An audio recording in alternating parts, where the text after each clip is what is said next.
She has extensive research, clinical, pharmaceutical, efforts on collagen, and regularly speaks at conferences both in the UK and abroad. Her areas of interest are in cosmetic ingredients and anti-aging. Today she's going to talk about multiple small injections instead of massage. Thank you.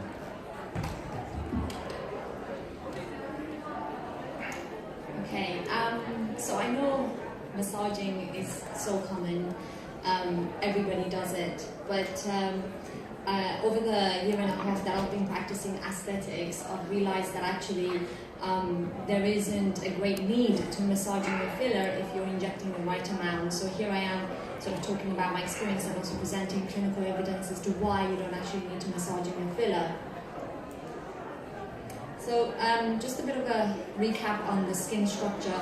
What I like to add here is that focusing on the dermis layer is that it's split into two parts. So you actually have the papillary dermis and the reticular dermis. So that's sort of important to understand, so that dermis is a very comprehensive structure. It consists of, as you know, collagen and elastin, but the papillary dermis, which is more superficial part of the dermis, is a much looser, it's irregularly structured with collagen and elastin, whereas the reticular dermis is much more packed, and it is still irregular, consisting of collagen and elastin, but it's just that they have different sort of densities.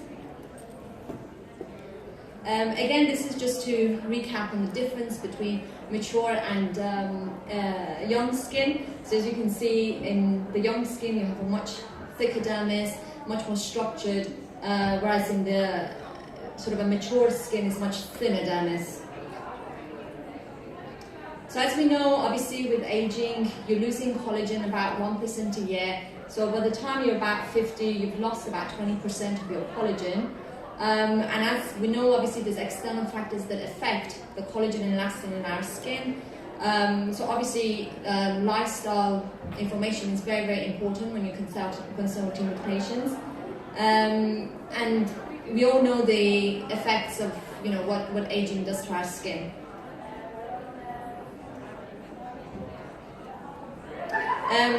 And obviously the previous speakers have highlighted that it's not just the superficial skin that is affected, but of course, over the years we're getting bone resorption, we're getting muscular contraction, and we're getting fat pad shrinkage. So when we're looking at fillers, we do need to bear in mind those structures as well. It's not just about filling in volume. We do have to, as was mentioned previously about the PRP, I think that was spot on. I think what we have to realize is that when you inject in fillers, you're only creating volume, but you're not actually doing a treatment as such. You're not actually reversing the aging process.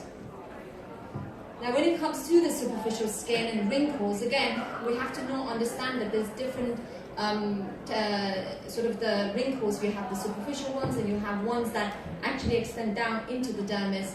And again, that's really important when it comes to actually management and treating these wrinkles, because we have to sort of tackle them differently. And obviously, as you know, that's when sort of different textures or different properties of the fillers comes in.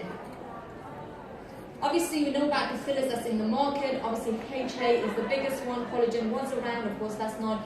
But now there's a new one. It's made of agarose. It's actually based on my experience that I use in my clinic. It's much longer lasting. There is much less migration. That's what I tend to use in my practice more often, because I tend to get great results with it. There's minimal inflammation, I find, and I really like the results. So obviously we're using fillers in all areas of the face for rejuvenation, for enhancing, as I mentioned, the aging, for reversing the aging. But how are we injecting it? Now, in my experience, I'm getting a lot of clients coming and telling me lots of different stories. I've had clients coming and telling me that they've had a bolus. Most often it's a bolus with a massage. I've had clients that have told me that they've been injected with cannula in the lips. I get all sorts coming in. But what I tend to do, and what I've developed over the year that I've been practicing, I just find that the best and most effective treatment is just obviously the linear retrograde technique. It's injecting slowly, injecting little bits at a time. And when you actually inject that amount and actually observing the patient and looking at the results you want, it's not about, you know, injecting half a mil, it's not about injecting 1 mil, it's not about looking at the nasolabial and thinking, yeah, I need to inject 1 mil in there and then I'll massage it and then it's fine. No, it's about each patient being an individual and looking at what that individual really needs and injecting exactly the amount that patient needs. And I'll present evidence as to why that's really important, as opposed to just injecting any amount and then massaging it. But before I look at the evidence, just to show you, the lips is also very, very important, because again, you know, I get so many different clients with coming in with lots of different cases, a lot of inflammation, a lot of swelling, just other practitioners just injecting a large amount and then just saying to the patient, oh, don't worry, it'll come down in a month's time. And the client has to live with that. But if you inject, doing lots of multiple injections, very small amounts, and all the time assessing the client, you'll see that actually, you know, the client goes away happy, you're not going to get harassed by that client, you're not going to get client coming back. As I've had other practitioners, with other practitioners, you're not going to have the client coming back and asking for hyaluronidases for their lips to be dissolved because they hate it, because it's so big that they're not used to it. So I found that in my practice that adopting that regime has been the best. Now, what about the evidence? Now, actually, interestingly, I did look. Okay, I have to say, I didn't find any paper who actually looked at the massaging versus no massaging. However, I did find one paper, and there was a team in France. There's a clinical skin research center in Toulouse, and what they've done, they actually looked at collagen stimulation by just the presence of a filler. Now, what they use is high-frequency ultrasound, and this shows, so I've taken images from the paper and results that I'll be presenting. And as you can see, all they did is they injected in the arm, the posterior part of both arms. So they had 60 subjects. So they injected the filler. They don't actually mention the brand of the filler. They just say it's Costing HA. They inject linear retrograde technique. That's what they said. No massaging. 2 centimeters on each arm. So one arm has the HA, one arm has the control, which is just sodium chloride, okay, 0.9% isotonic.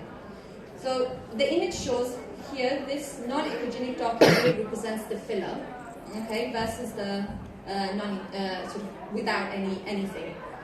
As you can see, that it sort of comes down. So what they say in the paper, what they found was that even if you're when you're injecting to the dermis, the filler tends to sort of go down because of the mass and the volume. It sort of tends to sink into the more softer part of the dermis. So you're looking at it going into the reticular. So it never sits in there. Even if you're doing it superficially, it still sinks into the reticular dermis.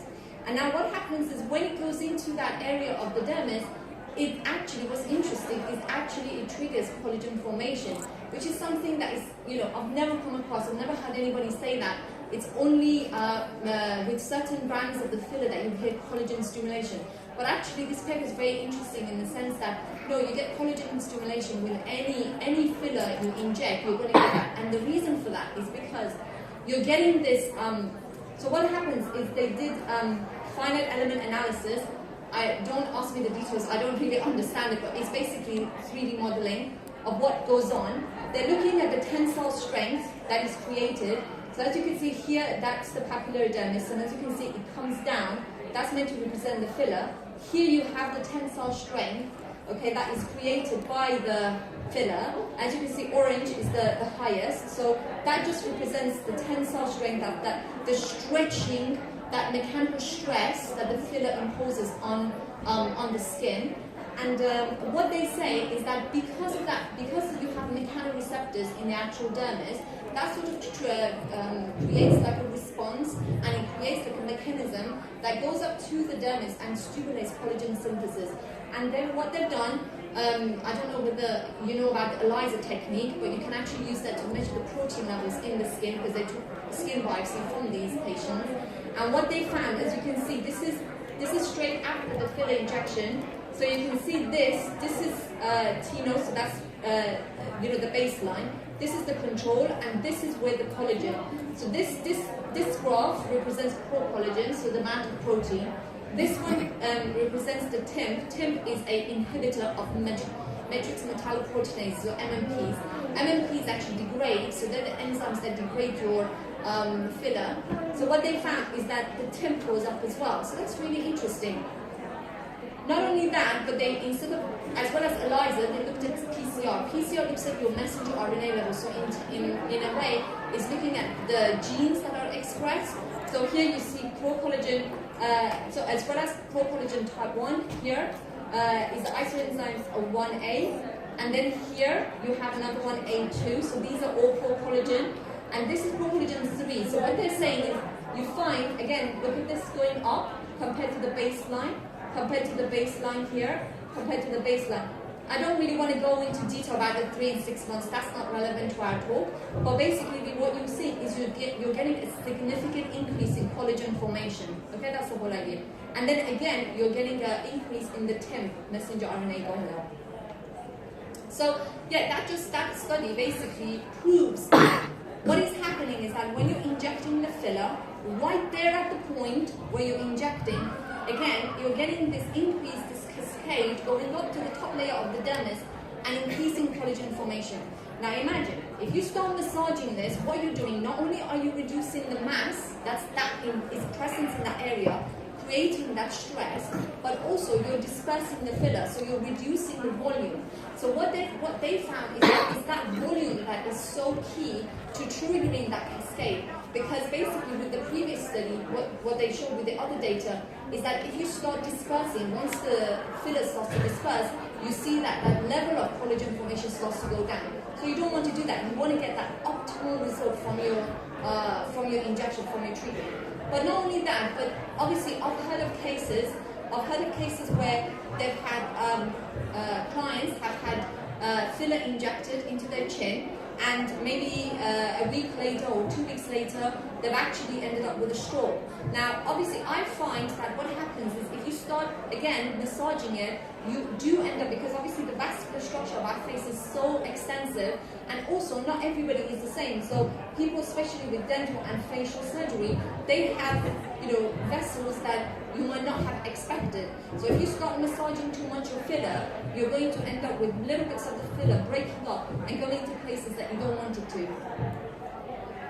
So this is just some results from my clients just to show. Sometimes, again, when just to individualize it. So for instance, I wanted to put this on specifically because I think that, again, not only is the amount you inject, is the way you inject is very important. Looking at, as I mentioned, each patient being different. Like this client had already had the million border, so there's no need. So I only use 0.5 just to give it that little bit of volume.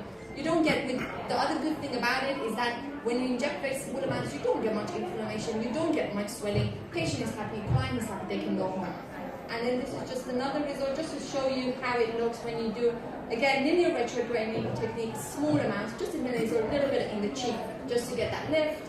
And then this is, again, this lady, she really didn't need it. She's got good cheeks, just a little bit of a lift, 0.5, and that's it. No massaging, nothing, just do it on the zygomatic area, and that's it. Thank you. Thank you very much. I think you're absolutely right. Sticking to basics is always the safest way to go. And whenever anybody starts, I used to be terrified of fillers. When I first started, I actually avoided doing fillers for a whole year. My wife later said, "I'm going to start doing fillers." So, and it was because I never worked with them. But interestingly, there was a study done by surgeons back in the 80s that didn't look at fillers, but it looked at tension within tissues and how that affected the quality of the tissue and the remodeling that occurred. And that was highlighted to me when we took on a plastic surgeon. He's a very senior surgeon, and we took him on recently, and we're doing a lot of suture work and a lot of tissue remodeling by changing the tension of the tissues. And there is good evidence to show that you do get remodeling and you do get rejuvenation and cellular stimulation within tissues. Excellent. Any questions? Thank you very much, Dr. Borumand.